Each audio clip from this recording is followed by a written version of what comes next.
जहाँ सिलहिली गैल पाँव न टिके पपील का, पंडित लादे बैल।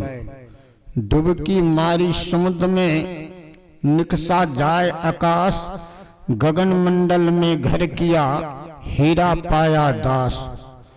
कबीर साहब निश्चल एक सदा सच सोई, पूरे गुरु ते सोझी होई। तारा चरिया लम्मा को नदर निहालिया राम। गुरु नानक साहब रूह करे में राज कुफर का खोल कुलावा। पलटू साहब चलो चढ़ो मन यार महल अपने। दुल्हन दास जी चढ़त चढ़त अस चढ़ गए, जहां आकाश एक एस लगे चरित देखन सभे। भयो सो ध्यानिक ईश। जगजीवन साहब जी के शिष्य नवल दास जी निश्चल सदा चले नहीं कबहू। देखिया सब में सोई, ताहि सु मेरा मन लागा और न दूजा कोई।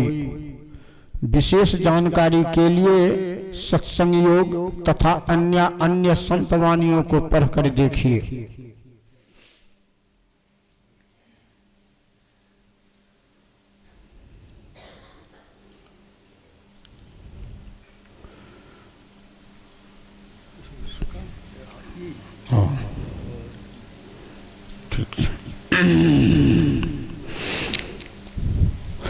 सत्संग योग भाग पहला, मुक्तिकोपनिषद।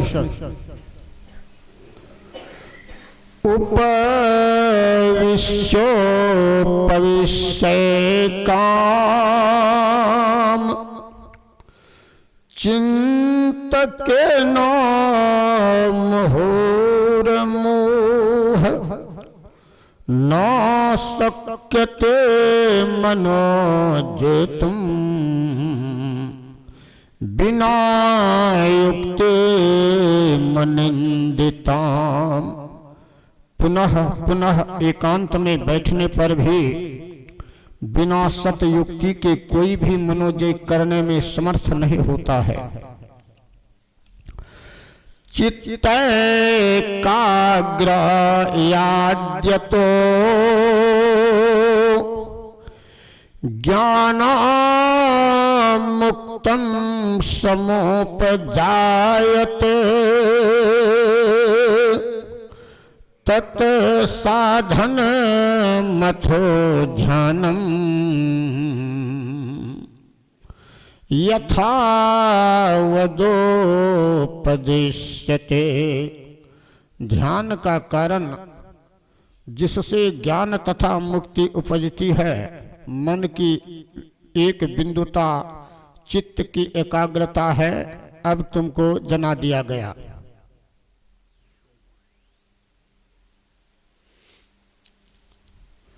महर्षि मिहि जीवन और उपदेश। संत सदगुरु महर्षि मिहि परमहंस जी महाराज का प्रवचन। गीता का ज्ञान।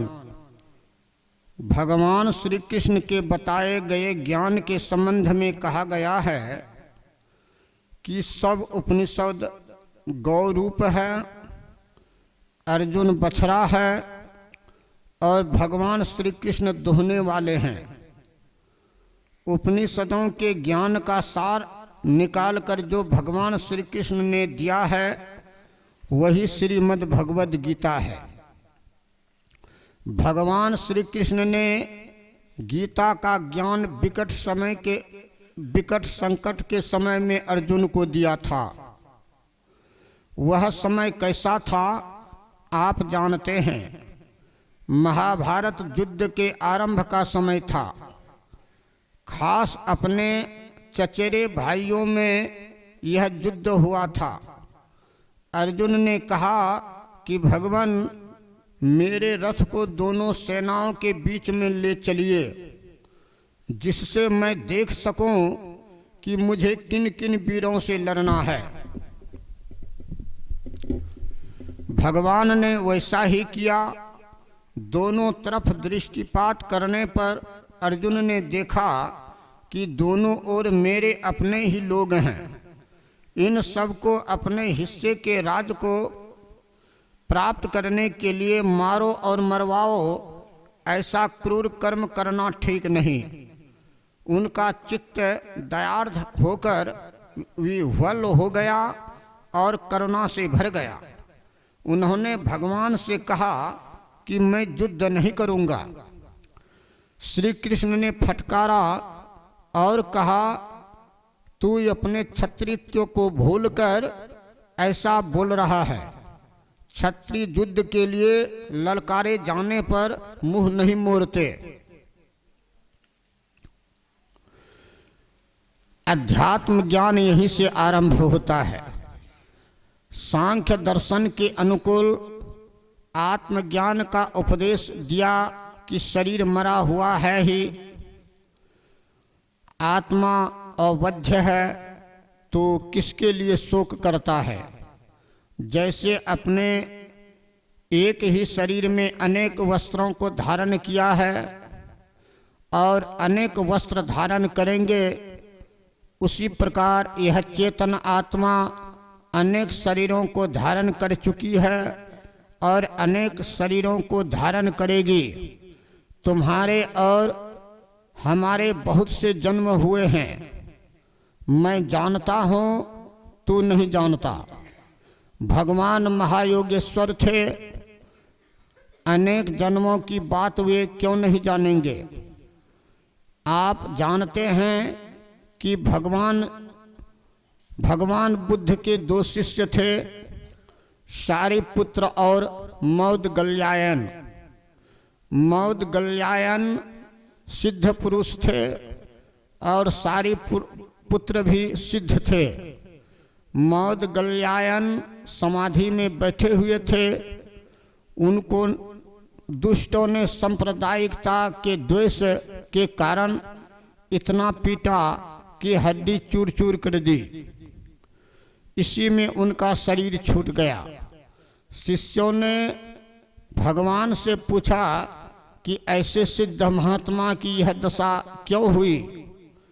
बुद्ध ने कहा, अपने पिता को जो बहुत वृद्ध थे, उन्होंने पूर्व जन्म में जंगल में छोड़ दिया था।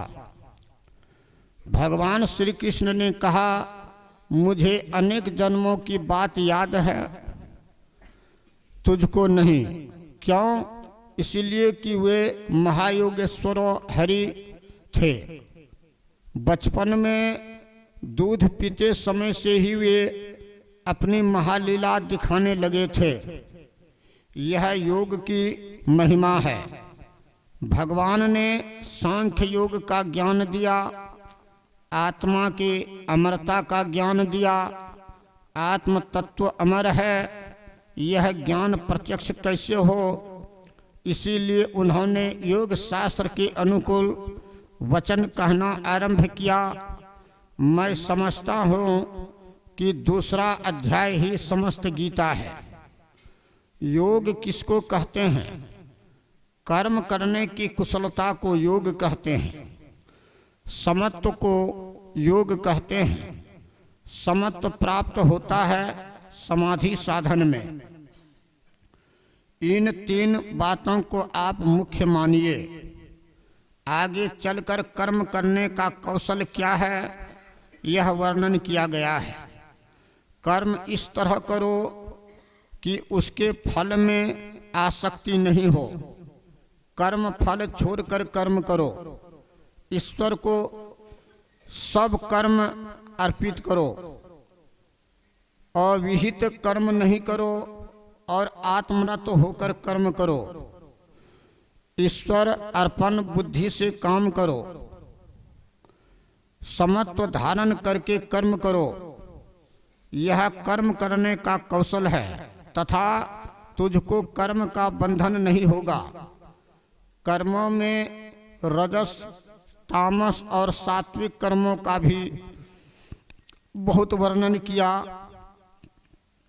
और अंत में कहा कि सब धर्मों को छोड़कर मेरी शरण में आ जाओ। शांति संदेश, अक्टूबर अंक सन 1964 ईस्वी। श्री सद्गुरु महाराज।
देख लिया